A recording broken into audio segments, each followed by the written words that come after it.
Hello, everybody. And today we have the #1 business coach with us, Shannon. Jake, we're so excited to have you here with us today. Doa, I am really, really excited to be here. Thank you for inviting me very much. Thank you so much. And just a quick introduction to everybody who has not met Jake before. Jake has actually individually coached SMBs in rapid revenue growth and organizational leadership via his proprietary Sportify method that leverages supporting elements in a business context and transforms managers into effective coaches. Jake is an elite 10x business coach and is actually a licensed partner with the #1 sales and marketing trainer on the planet, Grant Cardone. He is a 10x certified speaker, coach, mentor, you call it. He has earned the GC Grant Cardone elite status and #2 coach within the first year. Jake, how are you? Oh, I'm doing super duper, and it's because of Grant that I know you as well and have learned about your successes and your business, and so it's just been a real blessing.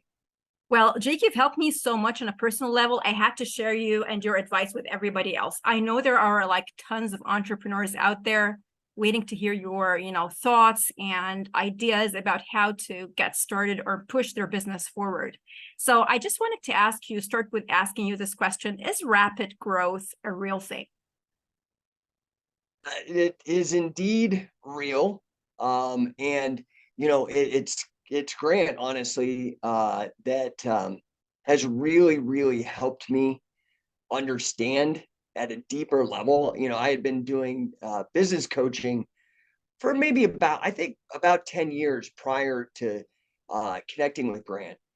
But like so many of us, I actually, when lockdowns happened, I was taken a bit by surprise. And it was very, very difficult on all of my businesses. I have 3 businesses that I run. And I saw Grant on Undercover Billionaire and what he was able to accomplish during lockdown and even having COVID in 90 days.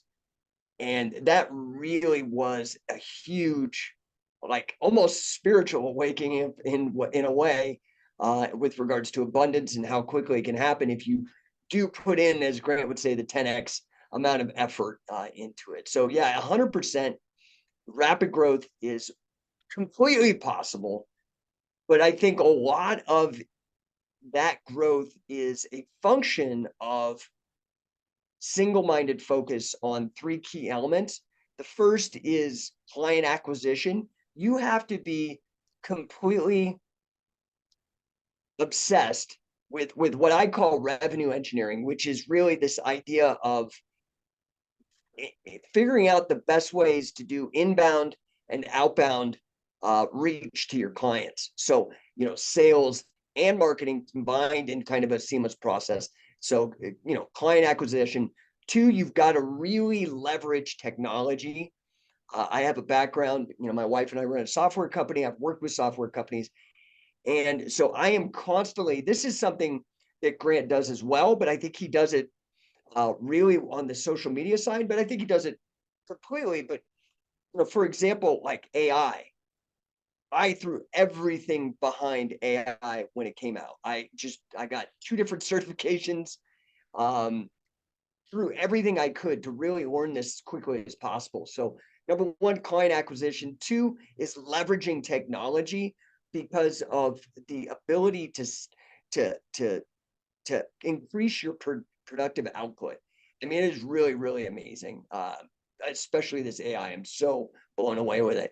And then the last piece is this constant idea of optimizing your processes to be able to meet the increased demand as you're doing the revenue engineering, the client acquisition, and leveraging the technology. So how can I get more and more efficient? And a lot of times, once you've tapped out all of the technological automations that you can take advantage of, then you've really got to start learning how to be a good leader, because you're going to need to bring people in to your project and make them very excited about what you're doing so you could take advantage of them, because that was actually the hardest hurdle for me forever, is I always wanted to do everything myself.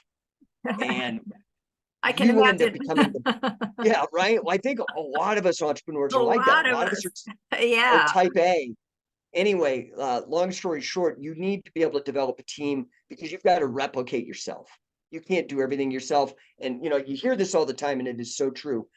You need to hire people that are smarter than you, but that you have motivated and that they're loyal to your cause. If you can get that sweet spot, rapid growth will happen so quickly. It's actually quite shocking, because then you're going to have a whole slew of other problems, which are good problems to have, but like too much business, and how do I fulfill on all these leads? So is it like technology before people, you think, Jake, in rapid growth? That's what I have done. I think you add people as you bring in revenue, Mm-hmm. right? Mm-hmm. So for example, right now I'm shopping out some high-end virtual assistants to help me get a lot of stuff done and get things off my plate, so I can do, for me, what are revenue generating activities, right? I need to be focused on what's actually generating revenue for the company. And that is largely marketing and sales, like me going out to events, meeting people, getting in front of the qualified buyers. And so now I need to find a team to do that. But this is the thing, if you leverage AI, even if I get a VA in the Philippines, for example, there's this uh it's called Opus.pro. Okay, it's just an AI service. And I do a lot of outreach through going live. I really believe in the power of going live a lot. I have a background in radio broadcasting a little bit. And so I've really leveraged that, because that's something that's in my toolkit. But then what you could do, what used to cost me $500 a month to have a virtual assistant clip and make all, you see all these reels, and it's the person, and they're all well edited. There's no ums and Wow. ahs. And then there's like, the transcribing of whatever's being said in cool, fonts and stuff. Wow. And that used to cost me $500 a month. Well, now I found Opus Pro, for example. I don't get any money from them. I'm not endorsing them for any reason. And there's other AI out there that do a very similar task. But now I could do that, and it's free. So now that Wow. $500 of capital and all the time it took for me to manage the process, that's all off my plate. Less So time too. when you say, technology before people, procedurally, of course. I mean, people are the whole reason we do business. This is also another thing. Like me personally, I look at business as a moral and ethical system versus other ways of organizing human interaction. And it's the greatest thing ever, because it's a completely consent-based interaction with people. If I don't want to do business, I don't do business, So anyway, yeah, I could go on and on, but I think you're right. I think you do, it's kind of case by case basis, but it's a general rule. Yeah, you got to try to automate before you hire people, because people are more expensive. It's just Yeah. how it is. Yeah, that makes sense. And when you say like you want to hire the right people, you want to almost duplicate yourself and find the people who, click with your core values to optimize the processes. Now, I want to ask you a question. Somebody like you, sales is their A game. And how hard is it to let go of your A game, which like, being in front of the client, closing big deals, and putting some time aside for the team to develop them? How hard is that, Jake? Well, excuse me. Yeah, it can be difficult for people. I do understand that. Myself, I come from a strong coaching background. Not in, before I was doing business coaching, I was coaching athletes in Wow. martial arts and grappling and whatnot. And so, you know, there is certainly a shift that needs to happen. So whether you're the entrepreneur and you shifted to coaching, or you're the athlete player and you switch into coaching, yeah, it is a huge shift. And you'll see a lot of athletes don't even want to move into being coaches, because it is very difficult. It is a completely different thing. So, for example, when somebody hires me as a coach, the first thing I tell them is, hey, have you ever been coached before athletically? Because that sets the tone for the relationship, because I want them to understand I'm not a consultant. I'm not going to be doing everything for you. My job here, period, is to get you to win. Whatever you help me figure out what the rules of the game are, and I'm going to come up with a strategy, and where I am here to help you win. But you're the athlete out on the field, taking the bumps and bruises, getting beat up, getting tired and sweating, but you're also the one going to have your hand raised or get the trophy or get the money in this case. So, I'm here basically to help you identify blind spots, to help you push through and understand your full potential, because all of us are plagued with self-doubt. All of us are plagued with voices in our head that who knows where they come from, when you're a child, or who knows, or just advertising. So it takes somebody to really care. And this is what I love about coaching, because sometimes, man, as a coach, sure, people are paying me, but like they pay tennis coaches, the big tennis stars have coaches, the Olympians all have coaches, and they get paid. There's nothing wrong with this. It's a job. Mhm. But the thing is like, if you're a coach, you may be the only person in this entrepreneur's life or athlete's life that actually truly cares about them. Even their parents, they may not want them to take risks, or their boyfriend, girlfriend might have a different idea, or husband or wife, or their kids. They love you, but hiring somebody who's actually out to help you win and won't let you get in the way of that. That's a whole thing. It's a whole different animal, right? So I enjoy it. I really, really do enjoy it. I'm very passionate about it. I love helping people. And in fact, my target is really kind of family businesses. I'll help anybody. I've worked, Wow. with Love companies that family aren't family businesses. businesses. But I love working with family businesses, because to me, I know that you're not in the United States, but I'm in the United States. And so that's my market. And here, it is so crazy. 99% of all businesses in the United States are small business.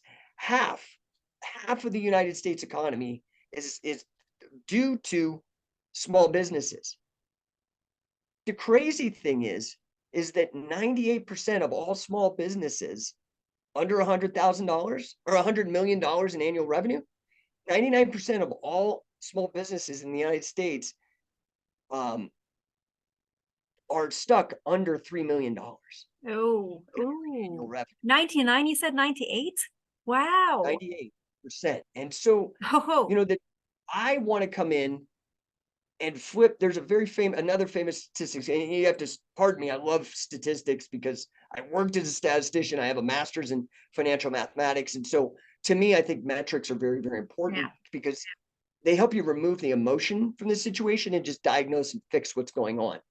And, 9 out of 10 small business owners fail in their first 10 years, over 90%. Brutal. It's brutal. Brutal. I want to flip that.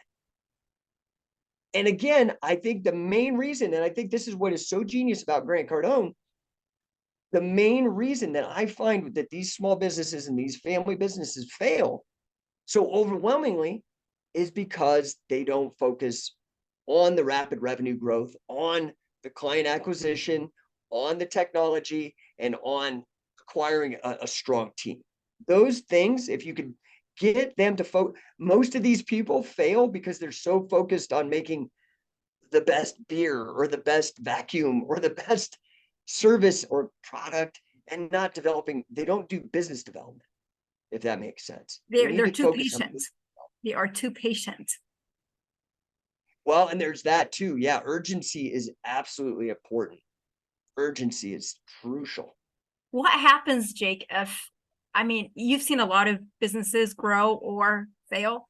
What happens if an entrepreneur gets too sucked up in the quality aspects of whatever the products or services that they're offering, forgetting about the statistics, the revenues, the growth? What happens? Because some people are there right now. Yeah, and what will happen is that they will have the best product and nobody will know about it. I mean, that's what, you know, again, I hate to keep going back to Grant, but the guy is such a genius on this at this level of the game, right? That before that first break point, but what, when they're making up to $3 million a year in annual revenue, what Grant says is if they don't know you, they can't flow you. So, you know, you look at something like McDonald's, you know, McDonald's is a worldwide phenomenon, incredibly successful. Are they the best hamburger or the best known hamburger? Best known. They're not the best. They're actually, it's kind of gross. I don't even like them, Yeah. but that don't matter. They're making so much money. And how many lives, not only are they feeding people at an affordable rate, but they're also putting food on the family table for everybody that works there. Wow. You know, they're a massive employer. So, you know, I think a lot of what happens sometimes is, you know, look at, like, for example, all this lockdown stuff. Everybody looked to the government to support them. Well, here in the United States, we got a pittance, and they ended up destroying, like I said, the backbone of the American economy. 34% of, I think the number is, and I could be wrong, but I remember the statistic, if I remember correctly, 34% of American businesses that closed during lockdown did not reopen. Oh. Ever. It just destroyed them. And if that's 50% of the American economy, it's a huge problem. Whereas, you know, if we can help these people, you know, it's this idea that, you know, you can either give a man a fish or you can teach a man to fish. Which one makes more sense? It makes more sense to teach them, because if I could teach everybody, great. But if I have to go get a fish, I can only provide for a few people that way. Yeah. So So, true. you know, I think that, like, you know, if we're going to change the world, this is honestly how I think it's going to happen, because I love business, like I said, because I look at it as a moral and ethical system of organizing human behavior, and it done properly, done ethically, business is a win-win situation. You know, you like my hat more than you like your $20, and I like your $20 more than I like my hat. Yeah. We trade and we both walk away happy, right? So Yeah. in mathematical game theory, that's called a positive sum game, or in Grant Cardone's parlance, it's the winner's exchange. And that, I Wow. love that. So if you are not aware of that speed matters with your business, then you become the owner of the best, can we say the best unknown product? So I'll give you a perfect example. I had a Yes, client, please. and unfortunately, you know, not it's like playing any game. You don't win. The point of the game itself is that there's risk. That's Yeah. what entrepreneurship is about, risk. And that's actually what my master's degree was about, quantifying financial risk. How do you measure risk? And you know, the challenge is this: like, you're not going to win every time. Sometimes you're going to get hammered, but you just got to keep fighting and get up again. But if you don't have urgency and you don't have speed, somebody else is going to be faster, and somebody else is going to beat you to market. And then your kids are going to be wondering why they can't get a new laptop for Christmas. So, you know, it's fun. And this is really why, you know, I developed this method, because so much of what I do is really based on integrating peak performance from sports into business. This is something that I've been working on for a long time. I wrote this book called Sportify. I don't know if it shows up or not. Can you like bring it up a little bit, like bring it up a little bit? Sportify, Yeah, Sportify, beyond Sportify. Yeah, there we go. business gamification. Wow. Yeah, beyond business Can you tell gamification. us So more about this book, Jake? Like, what is it yeah, about? What's the idea that you're trying to make people aware of? so because I worked in software for so long, there is, you know, this culture of gaming, and business has tried to take advantage of this. It's called gamification, and it's the idea of using elements from games and bringing them into business. So you could see this, for example, with leaderboards or point systems inside your business, or badges, you know, on social media. You get certain badges for doing things. They're gamifying a business process to give you like external rewards, right? Like, again, badges or points. or put you on a leaderboard so you get some sort of external reward. That's what gamification does. But if you really get into studying it, and that's what this book Sportify I really did, was go in and study gamification and its limitations. And the main limitation is this. There are two, academically speaking, I mean, there's so many different ways to think of this, so I'm just providing a framework that's more academic. There's two ways of motivating people, and that's with intrinsic motivation or internal, and extrinsic or external motivators. And gamification loves external motivators, right? It loves points, leaderboards, badges, things of that nature that get people excited. Maybe you win some money, that kind of thing. But it really, the problem is they find that there's limitations to that. You can only get people to do so much with dangling these external motivators. What really sets peak performers apart is that they have internal motivation as well. And it's not just, oh, I'm number one on the, like, they don't care. I get beat, it don't matter. If there's no money, don't matter. I'm still going to be working as hard as I can. And this is where I saw like an opportunity, and then it be able to extend, as the subtitle of the book says, beyond business gamification and moving from games to sport. And really, what are the differences between games and sport? You know, the main big difference that I see is coaching with regards to motivation. When you play a game, you don't have coaches a lot of times, or traditionally speaking. The coach themselves helps install a lot of internal motivation to the player if they're a good coach. So the first thing that I do in this Sportify method is, when I brought in on a client deal, for example, I come in and I rework the managers in the company and turn them into coaches. So that now I teach, most people in management don't know how to coach. And I don't want, man, I've never seen a little kid, when you say, hey, Johnny, hey, Mohammed, what do you want to do when you grow up? And not a single one ever, of all the 1,000 kids I've ever asked that question, go, oh, I want to be managed when I grow up. Not a single one. Boring kid. But most of the kids will give me something that they want to do that requires an excellent coach, like being a sports star or being a famous actor, or they want to do something where they have to be a peak performer. That is what I really do when I go into an organization with the Sportify, is I change the managers into coaches, and I create more of a sporting atmosphere where we have good sportsmanship. We really push everybody very hard. We have no emotions. If you don't perform, you're off the team, because we're here to win. It's not emotional. Because, you know, what I've found that a lot of these companies have a problem with is the manager is the problem, because they don't know how to create engagement with the staff.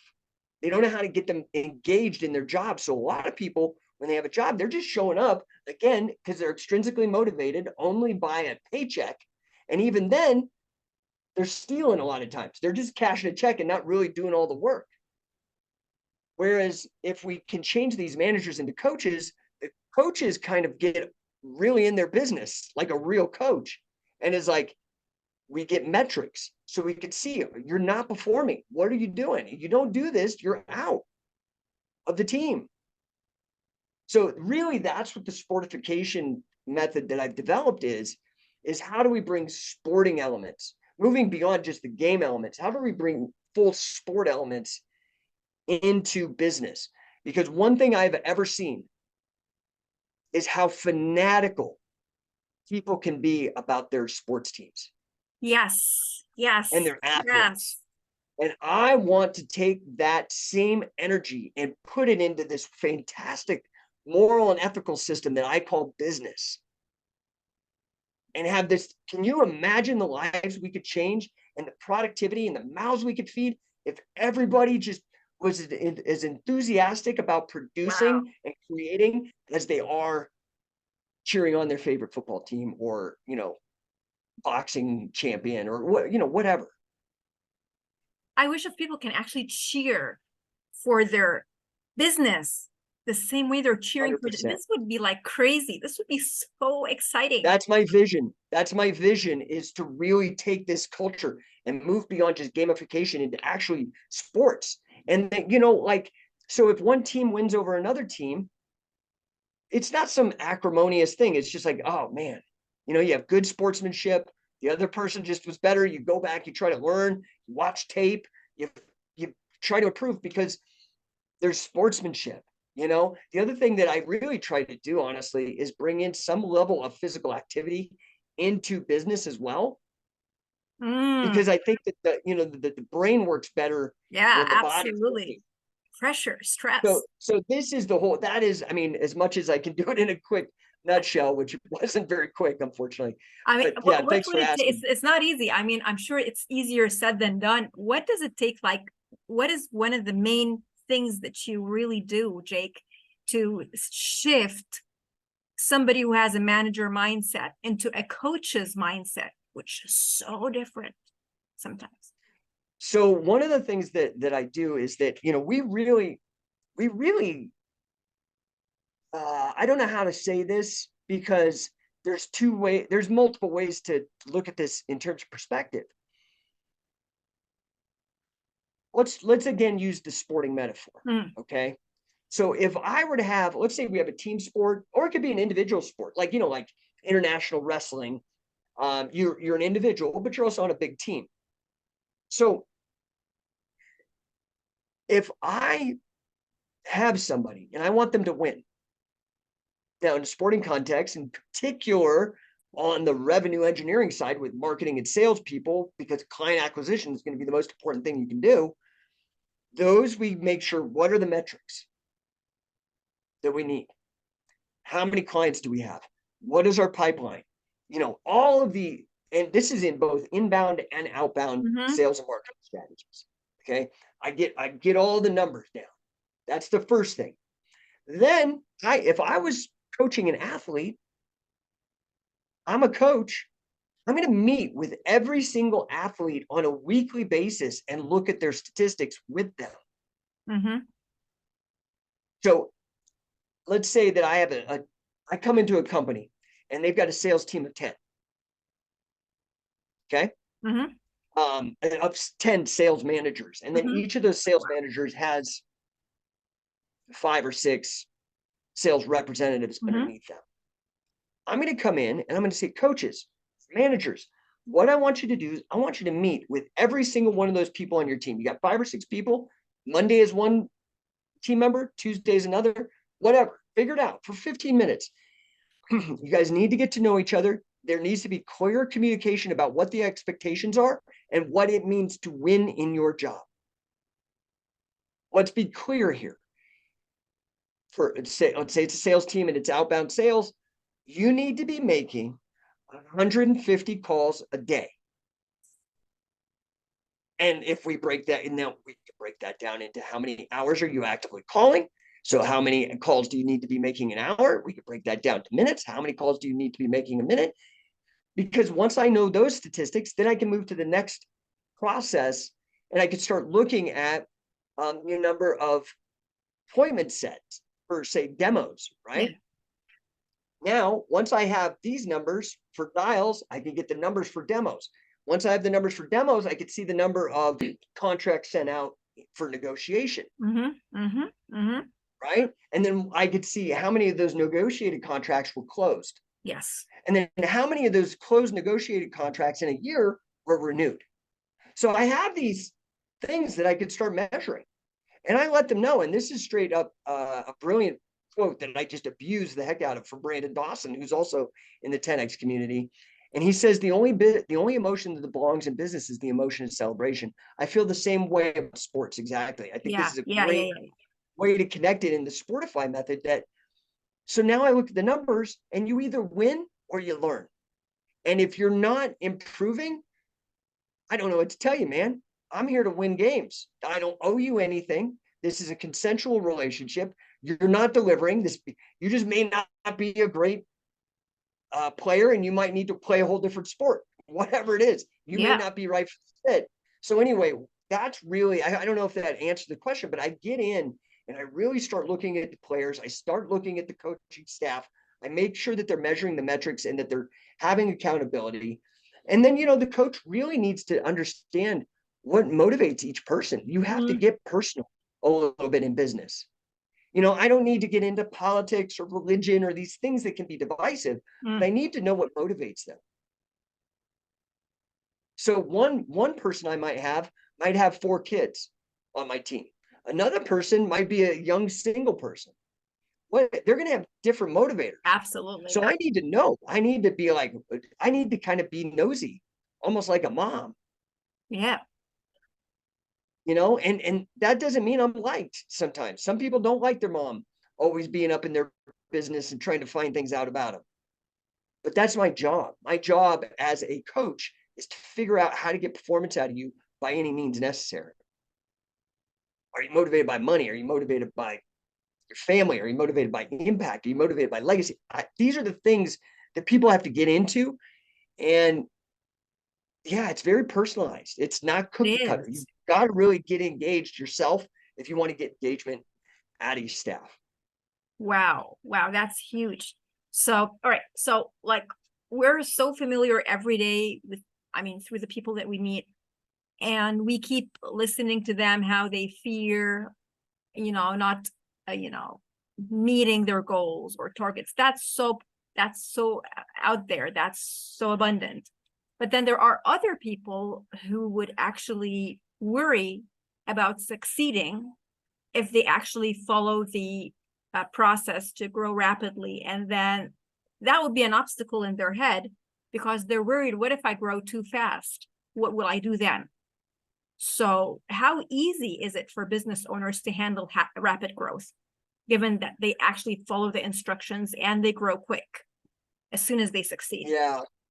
Yeah. So it's not easy, right? Because you got to think about it. It's like going from a small stream to a raging river, right? All of a sudden you didn't have a lot of stuff to do and now you're crazy busy. And this is where you'd really need to start being able to scale by adding people that can help you and that are on your mission. Mm, So I think a lot of people that might be afraid of that success, they just have to understand how to handle this success. mm, Right? So, and by handling it, I mean actually controlling it. So, okay, I was going from having 1 client a month, now I have 10. Well, either I have to do less with each client so I can divide my attention time. by 10, or I have to add more people to help me service those people better. I like adding more people. One, because you diversify your risk. If I get hit by a bus and I'm in the hospital, I can't help anybody. But if I get hit by the bus and I've got a staff, I could still be like, oh, how's things doing? I could talk to them and the business keeps going. Yeah. I can help more people because, and I could deliver a better quality service. So not only just helping more clients, but helping people on my staff, putting food on their table because I've, through the reputation of the brand that the company you're with or the team you're on, you're able to actually make an impact like at all these crazy little ways. It's like watching rain on a lake and all the ripples. It's just almost countless the number of individual ripples that are going out and how they overlap. You've got to make a decision. What kind of problems do you want to have in life? Whether you're filthy rich, let's say somebody like Grant Cardone, this is a guy with like over $1 billion net worth. He might be at $2 billion in net worth. I don't know, right? Massively wealthy and successful. And then the guy that you see that has no money, living homeless, say, all of them have problems. I guarantee you Grant Cardone's got problems. I know that he's got people, suing him. He's got audits. He's got all of these problems, super stressful. People slandering him that never met him, all that kind of stuff. But, poor guy's got problems too. So what problems do you want to have? I Yeah. want to say that I want to have the more successful person problems. And so, somebody that's afraid of winning because they don't know how to handle it, you've just got to get them to take that jump anyway. Because sometimes some of this stuff, this is why I was so grateful to meet Grant, is that for years and years, I didn't have anybody. I didn't know anybody. Because the more and more successful you become, the more people are less successful than you. And you don't go to less successful people to get Yeah. better. You have to go. And so it's like in athletics. If I become the #1 greatest, what's your favorite sport, though? I don't even Tennis. know if you have. Okay, if I become the greatest tennis athlete, all of a sudden I start running out of people to ask questions about Yep. because I just have to figure it out and experiment myself because nobody's better than me. Yeah. So sometimes you have to be willing to take that risk and be the trailblazer. This is why innovation happens. Yes. So I think part of this is you have to reframe or change the context in which people bring up these fears. I mean, if somebody came to me and was like, "Oh man, we're growing too fast. I'm afraid." I'd be like, "Okay, I understand, but would you rather be afraid of success, too much success, or afraid of too much failure? I mean, you're gonna be afraid either way. So let's figure out how to handle this. And then I go through the same process. I try to remove the emotion, look at the numbers, look at all the factors, look at all the various potential scenarios, and do the best that I can to plan for them. So I'm mitigating the risk. It's like, the experience that you are ready to have in life or that you crave to have in life. Is it to solve the hard problems or is it to solve the silly and easy, and ridiculous problems that everybody else is stuck on? Well, so I firmly believe that the market rewards people that figure out these difficult problems. I mean, look at somebody like Jeff Bezos. I'm old enough, I just turned 50, but I remember when I was a kid, if I wanted something, I would have to, first of all, there was no internet. I'd have to look in the back of a catalog. Then I'd have to order it and order it by pulling out the order form on the back, mailing it in a letter, sending that off, waiting 3 to 6 weeks for them to get the order, ship it to me, and then it was wrong or it was something I didn't like and I couldn't return. Bezos changed everything because he just started innovating and taking risks and developing things that didn't exist before. The market rewards that kind of stuff. Now, the market will punish you for the same type of thing. If you take a risk and it doesn't play out, there's nobody there to save you. So, it's fun. It's for people that have a bit of an adventurous streak in them anyway. Yeah. Don't So shy away true. from challenges.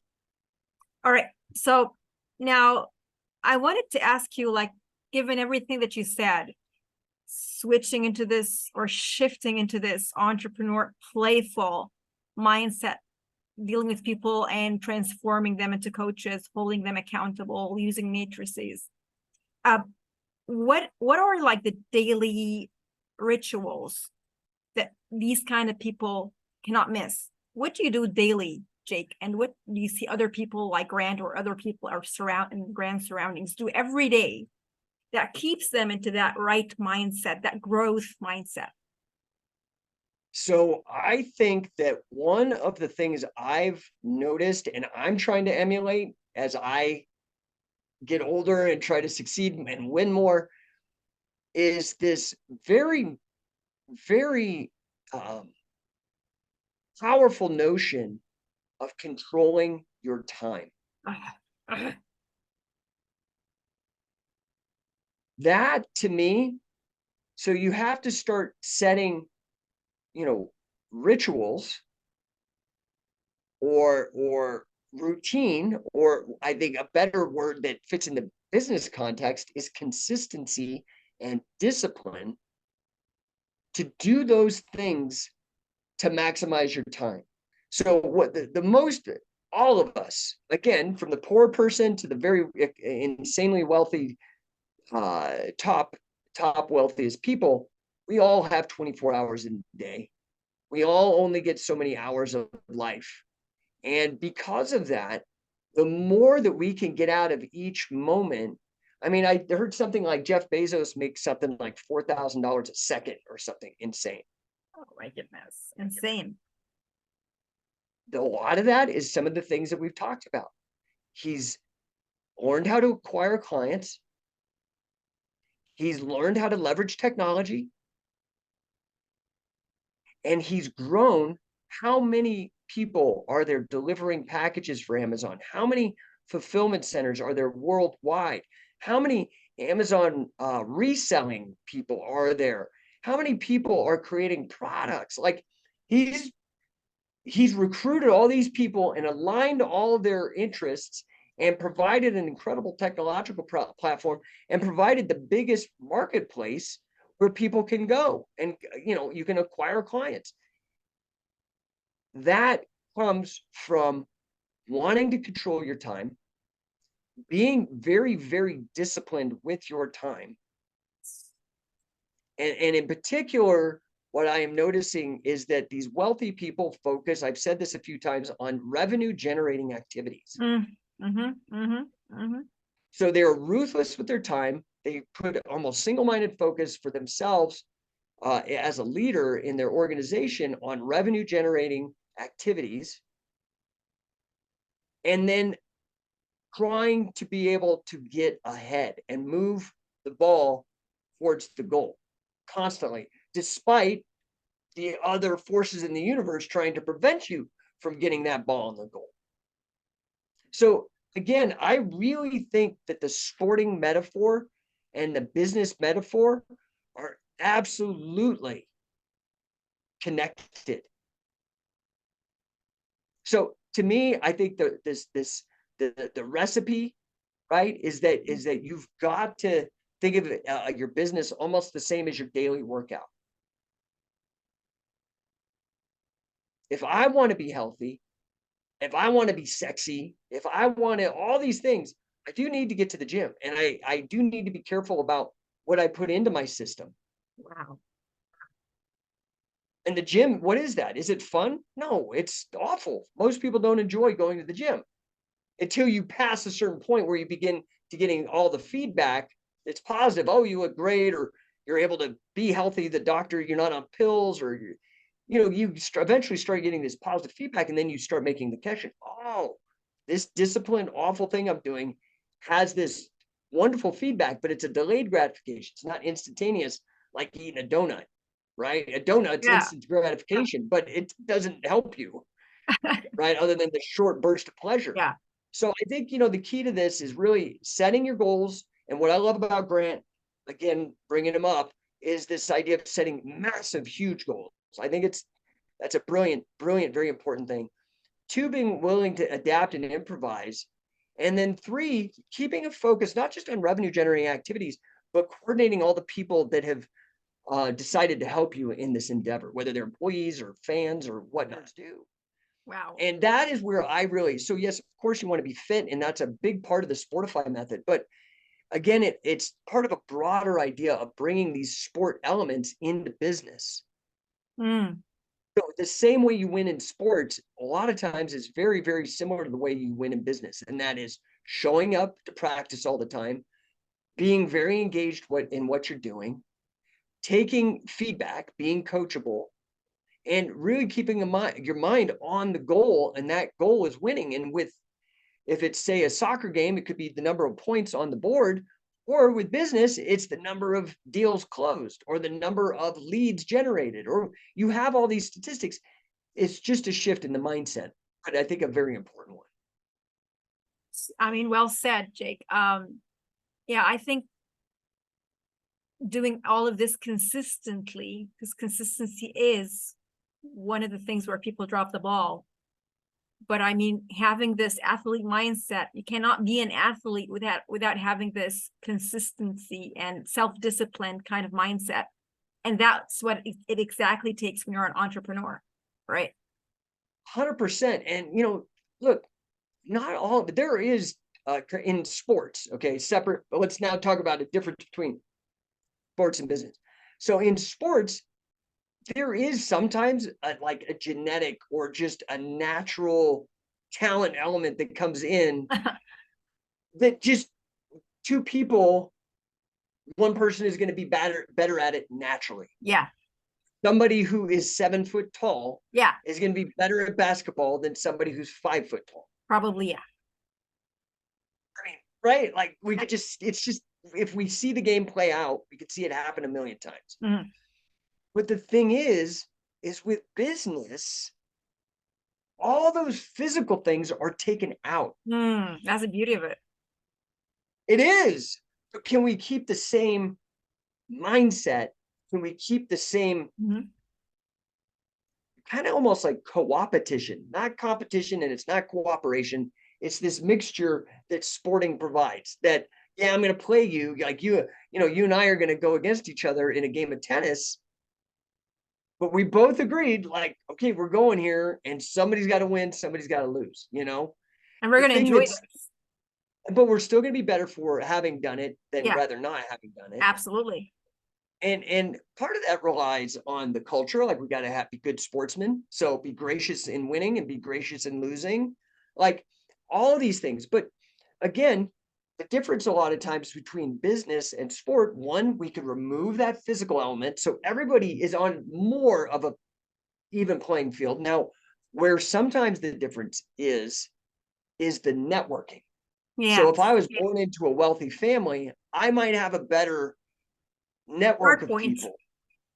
Right. So that is like, say, the difference. Like I might have better genes and be a better athlete. Well, I might be born into have parents that have a better network, and that's a natural advantage. But you could still, like Grant, you know, came up from zero money and figured out how to use his power base to develop this gigantic Yeah, following, so true. right?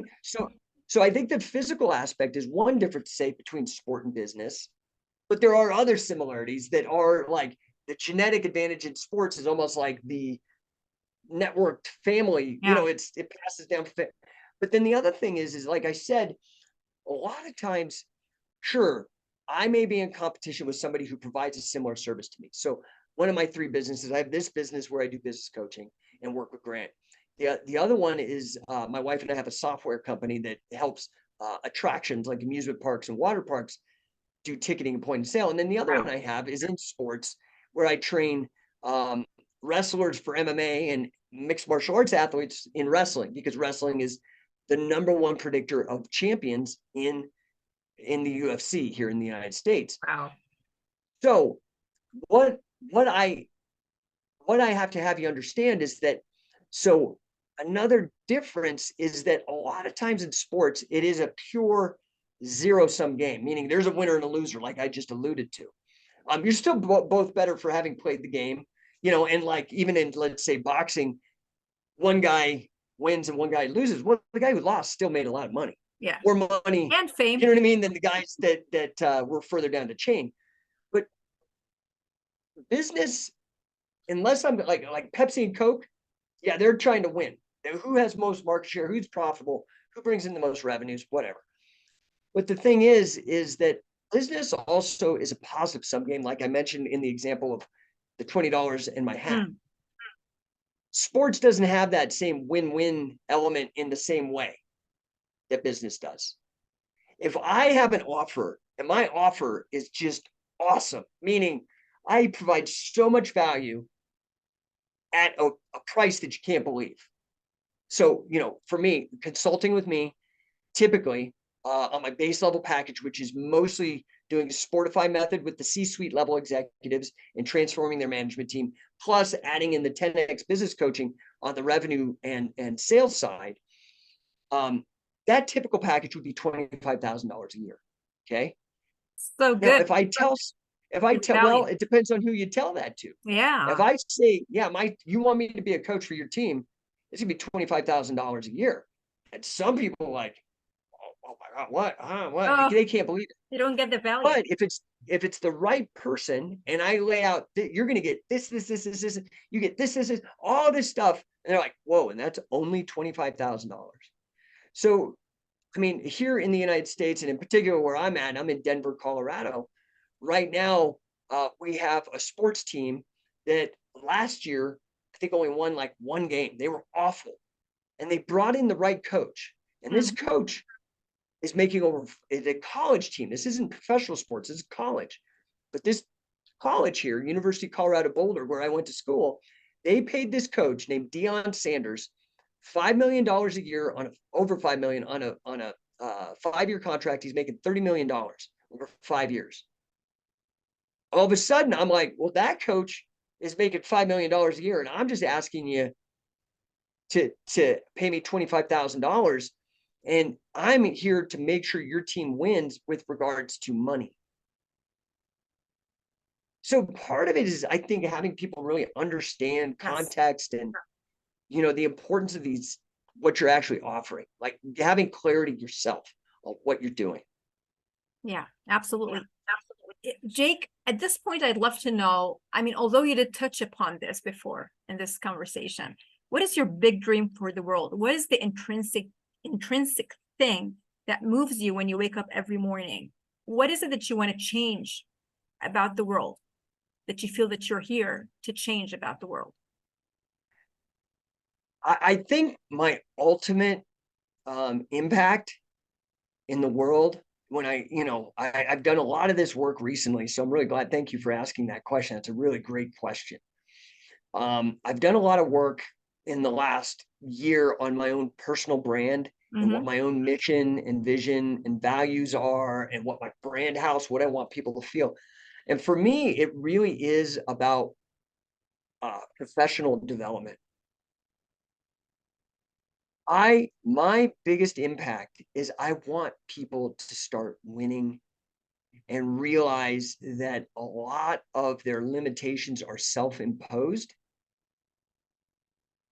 So my biggest impact is, I really want, as a coach, to reach as many people and really help them. So, for example, my 2 endeavors where I coach people, one in the grappling mixed martial arts space, and my mission in business, they both are about positively impacting as many people as I can, because I believe both endeavors, for me personally, I think wrestling or grappling is one of the greatest means of personal development ever discovered by humankind. And I also feel that for it being an entrepreneur and a small business owner.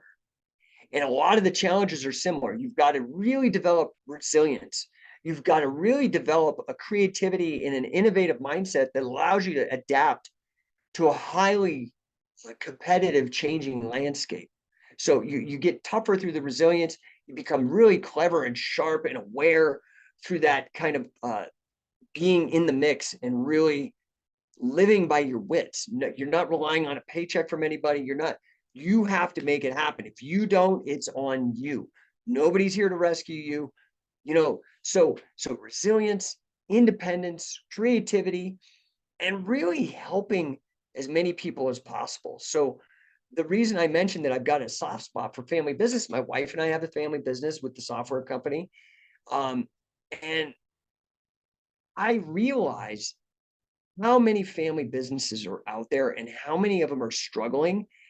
And again, I personally believe business, when done ethically, I don't like the way big pharmaceutical companies have been acting, or other gigantic, there's something that happens, I think, when something gets so big, corruption almost always happens because there's not enough monitoring, or it's just so big.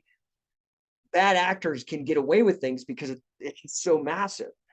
I like small business, like I like small governments. You know what I mean? Like when they're a little bit more manageable, I think they're the most ethical, beautiful thing.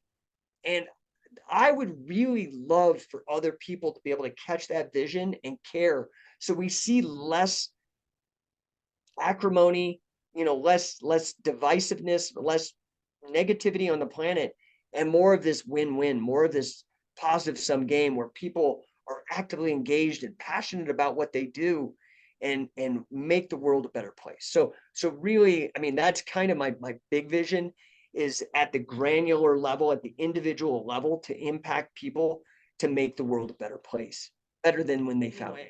I think that business is actually a moral and economic system of organizing human behavior, where people, a hardcore Christian, a hardcore atheist, a hardcore Muslim, a hardcore Mormon, everybody can still get together, just like sports. When I go to the gym, I will in a wrestling practice, I'll have a CEO, a janitor, mom.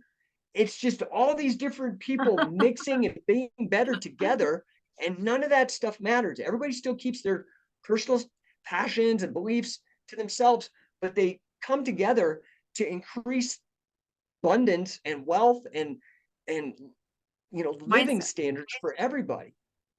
Absolutely. Wow, that's beautiful. So another thing that I want to ask you, and that's a pretty deep question. What would it mean for you if the world succeeds to recognize you the way you recognize yourself? What would that make you feel? Oh man. Well, I don't know. Uh yeah, that's hard because that's a really hard question. That's a great question. Ah, wow. In your lifetime? That's hard. Yeah, oh man, that's hard because part of why that's so hard is, the way I see myself is I'm gonna be real. I am so I almost cussed and I'm sorry. I am so freaking hard on myself. I'm almost relieved the rest of the world isn't as hard on me as I am on me. So I am I just got to be real. Like I am absolutely disgusted with myself on a regular basis because I know I can do better and I didn't do better. And I'm like, what to do? And so, but what this and again I think I heard Grant call it divine discontent. And that's cool. That sounds nice. And, everybody understands it like, oh, he's discontent and it's a divine thing. And so that communicates it well. But to me, that's really making it a lot prettier than it is. It's just disgust with myself. Now, I am well aware of my wins. I've done really big things that I know very few other people have done. But at the same time, I'm not comparing myself. I'm wanting to make bigger impact. And I know how much I can do, what my full potential is. And so, I am constantly having these conversations with myself in the mirror, like coaching conversations with myself, where I'm like, okay, yeah, you did great. Now don't get a big head because you could have done better. You could have done this. You could have. And so I'm gonna be real. Like I'm a big fan of disgust. Some of my biggest, most radical changes in my life came in those moments where I was absolutely disgusted with myself. And the biggest changes I've helped other people make is when I help them realize what rock bottom means. Like the very rock bottom, dude, like, let's go. You're allowed to be absolutely grossed out and hate the person you are now. So let's develop the ideal person you want to be and let's live up to that. And the thing is you can lie to me, you can lie to your friends, you can lie to your family, you can lie on the internet, and you might get away with it. But when you lie to yourself, you can't escape it because you're the one lying. To me, that. So, I mean, I don't know if I'm really answering the spirit of your question because honestly, if the rest of the world viewed me the way I view me, the world it'd be a lot harder because I'm so hard on myself. But what if they recognize the true potential that I mean, what you're talking about, I call pissed. It's when you're in the pissed mode. And you call disgust, which is like the same vibe. So, but like, it's because I mean, although like you're this number one coach, you still know your real potential. You and only you know it. What would it make you feel if the world recognizes that potential that only you know today?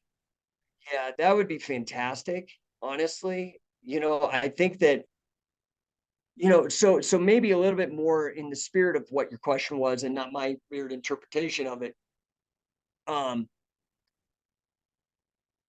If I were to have a legacy of any kind, you know, um, you know, so a little bit of a personal aside, when, I had a very rough childhood and, I came up through broken homes. My parents divorced when I was 4.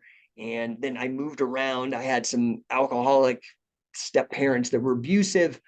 I ended up nearly dying from a botched operation, had severe gangrene poisoning. By the time I was 15, I'd also had cancer, including chemotherapy, radiation, multiple surgeries. And so I had this really rough growing up. And, I wouldn't change any of it for anything. I wouldn't want to go through it again. I'll tell you that. But, it really gave me a perspective on, and particularly the cancer at a young age, of mortality. And that gave me a lot of urgency that, dude, I could get hit by a bus tomorrow, or I could get cancer or whatever, or a doctor could nearly poison me to death and I get gangrene as a 10-year-old. Like, you just don't know. And because of that, I think, I do think about legacy. And I think, as weird as it is, I want people to win. And I love Grant's mission because I do think it impacts people directly, especially family businesses. So that's where I have so much alignment with what Grant is doing and changing lives, materially speaking, like actually getting them to put food on the table and, live their dreams and be able to create memories with their children, go travel and be able to afford all this stuff. I love that. But, I think where my vision, that's where I match Grant, but I think maybe outside of that, or I don't know what Grant would think of this, but, for me, I've mentioned it a couple times, but, I believe in this idea of individuals, not groups. And because of that, I care about individual people and making sure that, I love this system of business. I've called it a moral and ethical framework built around mutually winning. But I wish that we could have less top-down, demand-oriented people telling us what to do or giving us handouts or things like that. Less of that, and people, and part of it is, at least in the United States, education is provided by the state for free. I mean, you're taxed, but people don't see that. So what ends up happening is a lot of times in the education system, I see a learned helplessness taught. They're taught to be helpless. I would love to see instead people from the bottom up instead of top down. People from the bottom up take responsibility, look at life like a sport, and really do the best and try to win. Because even in if you watch boxing or mixed martial arts, sometimes the guy who has the most impact, he's not the guy who wins. People love fighting spirit. If you watch the Rocky movies, the guy was a total loser, and it was this story of him just continually fighting. He wasn't talented. He didn't have any connections, but he just kept fighting and kept fighting and fighting. That fighting spirit he didn't even win in the first Rocky movie. He lost. But he was the center of the story because it was about his fighting spirit. I would love to see that. That kiss when you're talking about where it's disgusting. Because if you're disgusted with yourself, or you're divinely distant, if you're disgusted with yourself, or where you are, and then, I could do better for my family, I could do better for me, I could do better for my legacy, that means you're wanting to improve. You're wanting to go from where you are now to another level.